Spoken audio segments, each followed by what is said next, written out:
Wam, Kahala Yahweh Bashim Yahushai Bashim Kakwadash. Double honors to the elder apostles and elder bishops of GMS, including the elders that came before them that taught us his truth. And shalom and salutations to all the brothers out pushing word and truth and in sincerity, the hopeful elect tabernacle of David. I'm the brother Yahshua Wam, back with the WW3 Daily update. Shalom and salutations to you as well. All right, so this is going to be our Wars and Rumors of War segment of the week. You know how we do it. Matthew 24:6, and ye shall hear of wars and rumors of wars. See that you be not troubled, for all these things must come to pass, but the end is not yet. And then we go in, we get the different versions, get some understanding. If you understand who Tokyo Rose was, here in NIV we got wars and rumors. NLT we got wars and threats. Rumors, threats. And here we have battles. Salakia, reports. Reports of wars. Rumors, threats, reports, and news. Where's news? And the news of battles far away. News, reports, threats, and rumors. All right? So we're going to let old Stephen Banoon, who's a bit of a kook, but I actually listened to this, and there's some good news in here or some rumors. You decide. It's good to hear all sides of the story. Let's get this real quick. Let's get wisdom. Yeah, wisdom 5 and 15. Okay, that's not it. It's not wisdom. What is it? Sirach? Sirach 5 and 15. Salakia. Sirach 5 and 15. Be not ignorant of anything in a great matter or a small. So let's let this guy deliver the update and see what he has to say. Wait a minute. Good afternoon, friends. Stephen Banoon with Stephen Banoon, Israeli News Live. Who really hit Russian air bases 13 hours ago? Again, I saw this yesterday. I thought it was interesting. So go ahead, Stephen. Good afternoon, friends. Stephen Banoon with Israeli News Live, and everybody is already aware, very much aware. Kursk, Russia, another base as well, airfield struck inside of Russia, delivering a heavy blow to the Russian Federation, and also so deep within Russian territory. The Ingles Russian air base there, or Ingles, Russia, where the second one was done on December the 5th there. We're seeing all types of this coming out of Russia, and of course Russia has already retaliated for these particular attacks that have taken place inside of Russia, but not without the serious consequences that comes with it. Now, the thing, though, that the West is not telling you, and of course, everything, the blame is being put completely on Ukraine, or I should say the success, that the way Ukraine would have looked at this, that they have attacked a Russian air base, 2 of those successfully with an unmanned drone inside of Ukraine. Now, that being said, let's go to what the truth of this news really is there. It definitely is not Ukraine. And just like when in one article here they're talking about, let me just see if I can find it real quick. I think it was, well, I don't think I have it right here in front of me as of yet, though. I don't have it up here at all. They were saying that on Monday that they had knocked down 40 missiles of Russia already. And so basically Putin's having a very bad day, is the way they put it. Now, but the truth of the matter is that it was not Ukraine that hit those bases deep inside of Russia.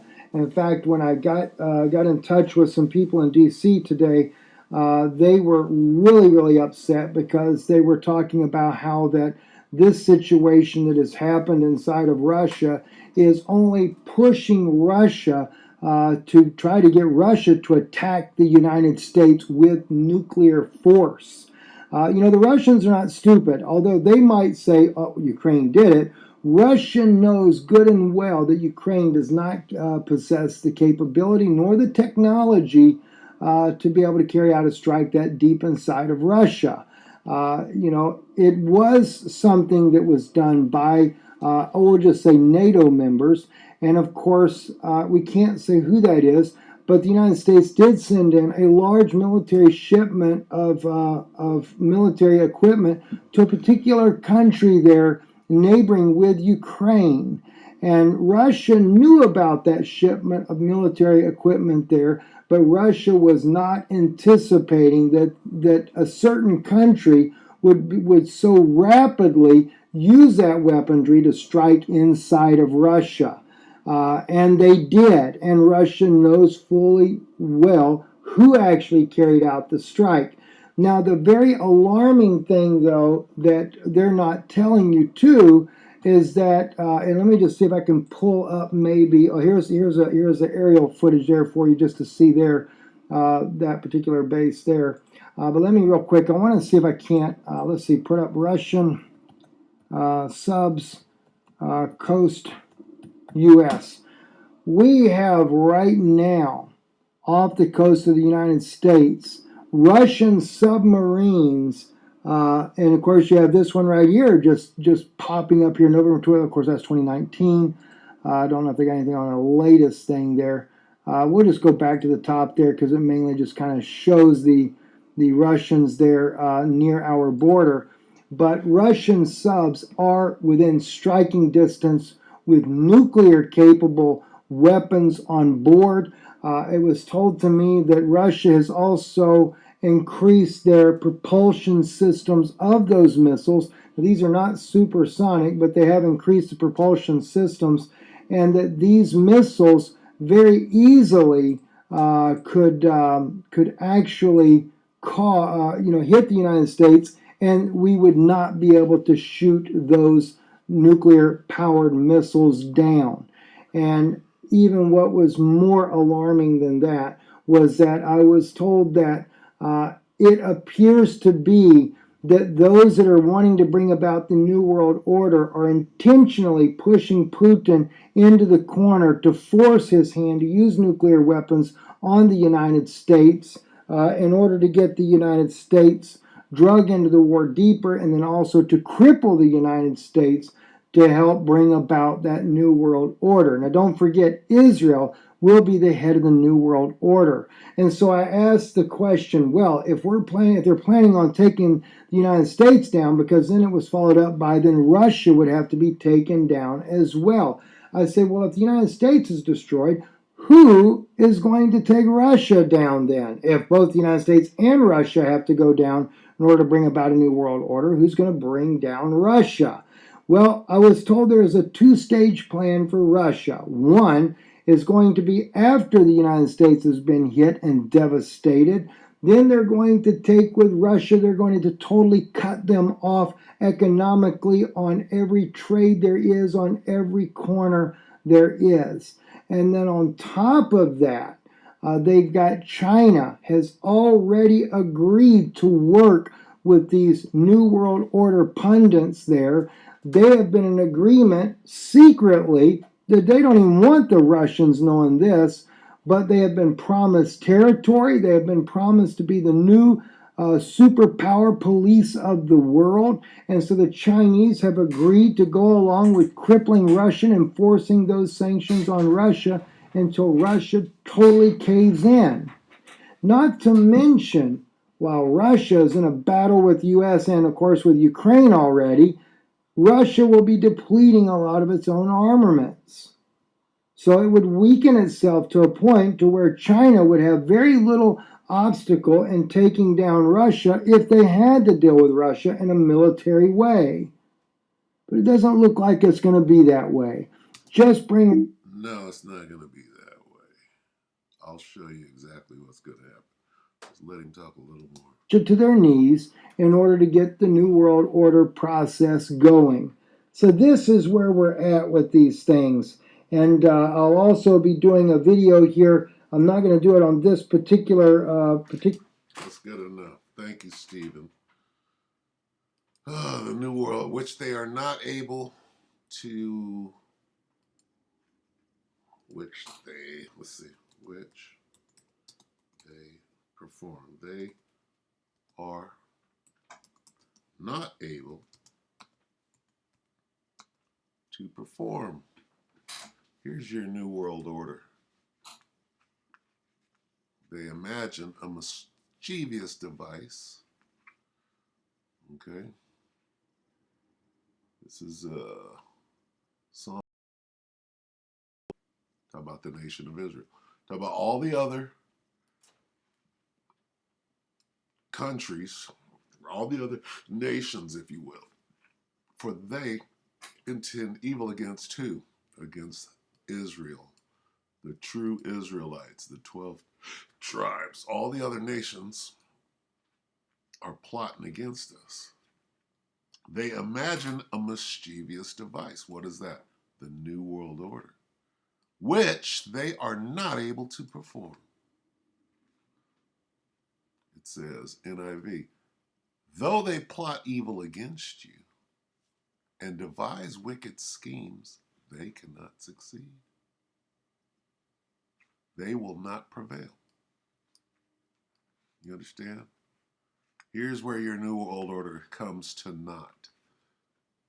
We go to Psalm 83. I'll show you the plan, the plot. We did this yesterday. Psalm 83. We'll try to keep it short. Okay. They devise evil against you. Let's get King James here. They conspire.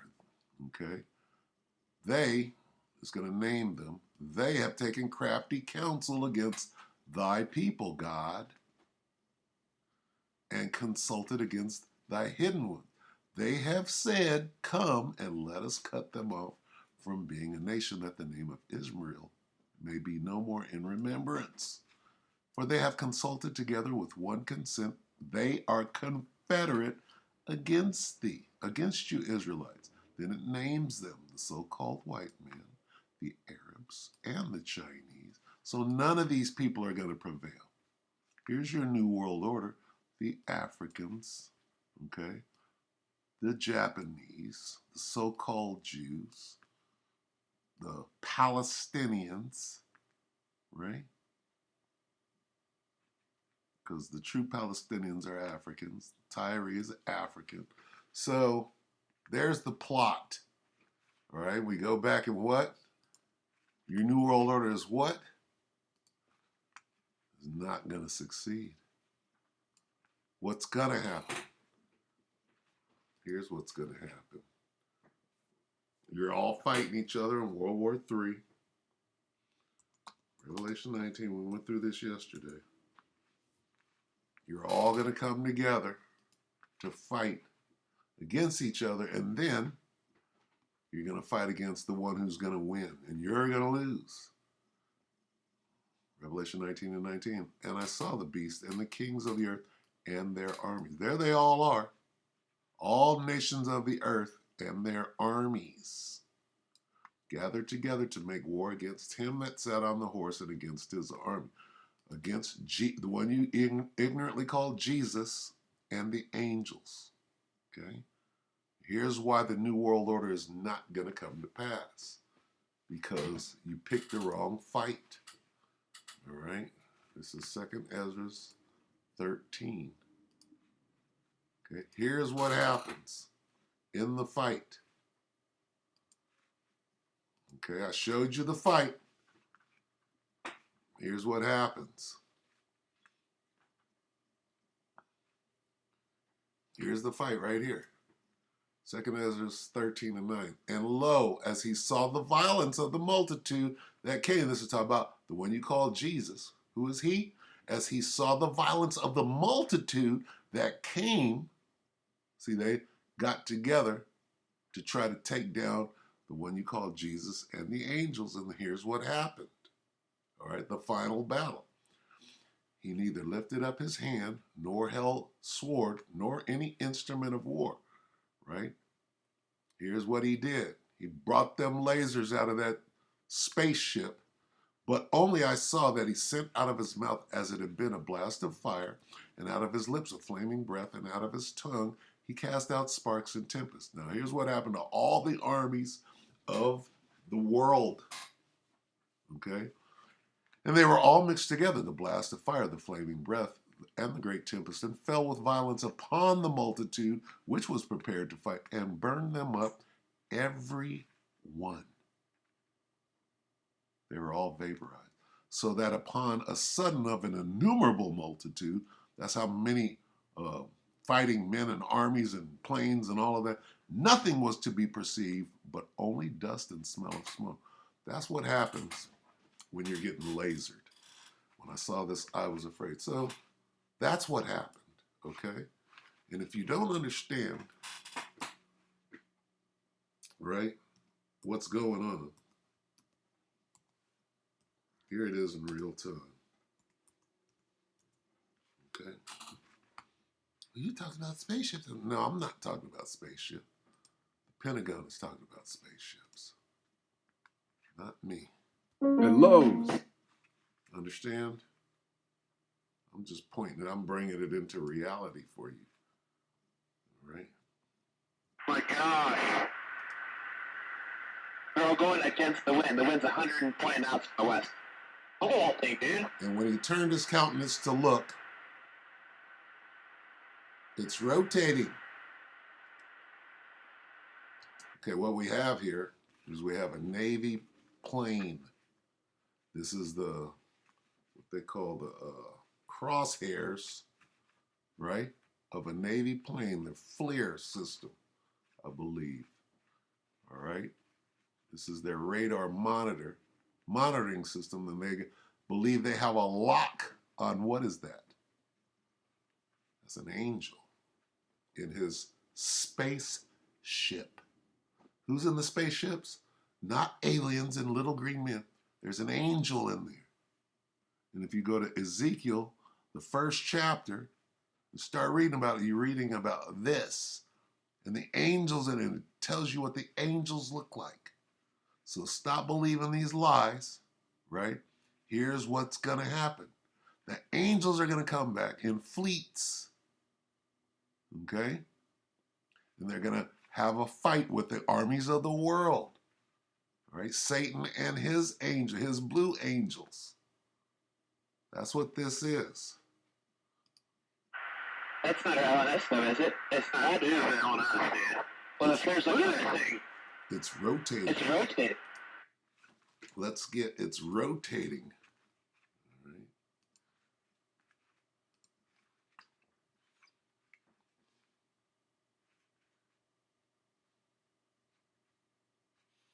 And I beheld, and lo, that man waxed strong with the thousands of heaven, the angels. And when he turned his countenance to look, all things trembled that were seen under him. And when he turned his countenance to look at that thing. They're trembling. Well, if there's look at that thing. It's rotating. And when he turned his countenance to look, what do you call it? UFO fleets.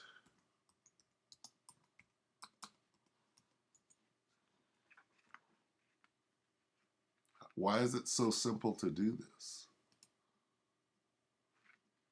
I joined Uber One because Slovakia. Gotta get the clowns off the screen here. Slovakia. Mysterious lights spotted drifting past ISS on NASA. These are the angels. See the angels? Those are the angels in their spaceships. Okay, there's going to be what they call an alien invasion. Okay, they make movies about it all the time. All right, now who's the kooky one? They're showing you this shit all day, all night But somebody says spaceship, and suddenly we're dealing with science fiction. No, these fools have known going back millennia what the hell is going on. These are the angels. Okay?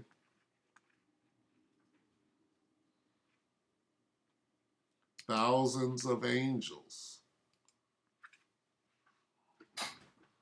What is it?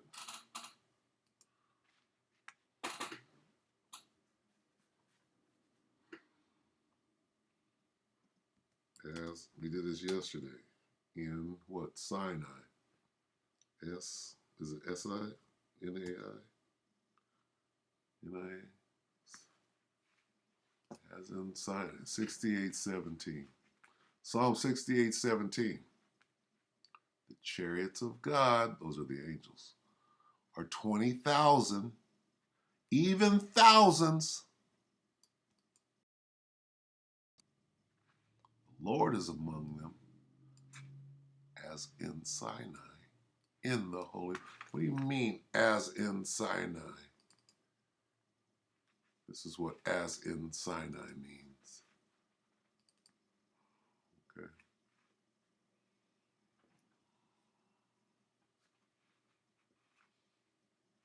Come on now. Come on, as in Sinai. Who parted the Red Sea?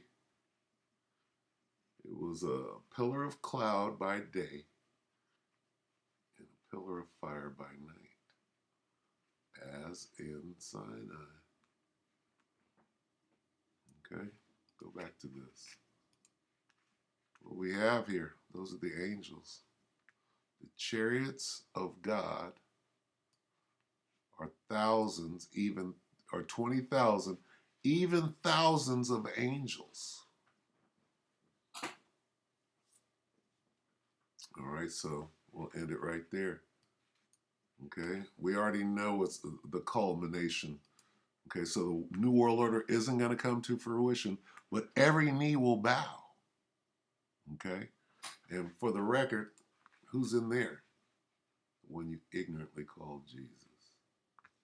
All right, in the beginning was what? Break it down real quick. John 1. In the beginning was Jesus, right? There he is. Okay. And Jesus was with the angels, plural. What you call Elohim, what we call Elohim, the gods, the angels. Okay. Now, Genesis. Let's go to the beginning. Genesis 1 and 1.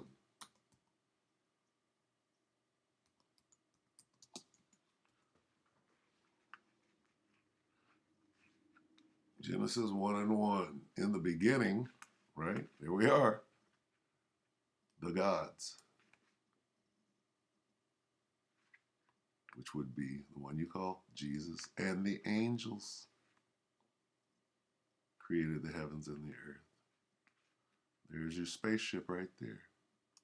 The spirit of the gods moved upon the face of the water.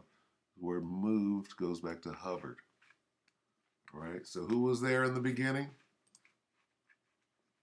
The Word. In the beginning was the Word, and the Word was with the angels. He was right there. That's the understanding. There's the angels. All right, so with that, we're going to end it right there. We hope that the elect are edified. Fear not. We got next. Ain't no China, ain't no whatever Benin was talking about. I thought you knew what you were talking about. You clearly don't. All right, nobody can overcome this army right here. All right, we already read the outcome in Second Ezra. And they were all mixed together, the blast of fire, the flaming breath, and the great tempest, and fell with violence upon the multitude which was prepared to fight, and burned them up, every one, so that upon a sudden of an innumerable multitude, nothing was to be perceived, but only dust and smell of smoke. Nothing was left of all the armies. The only thing left was the army of God. And they subdued the land and set up the kingdom of heaven. Not no new world order. All right, so we hope that the elect will edify you, brothers and sisters, with that. Shalom.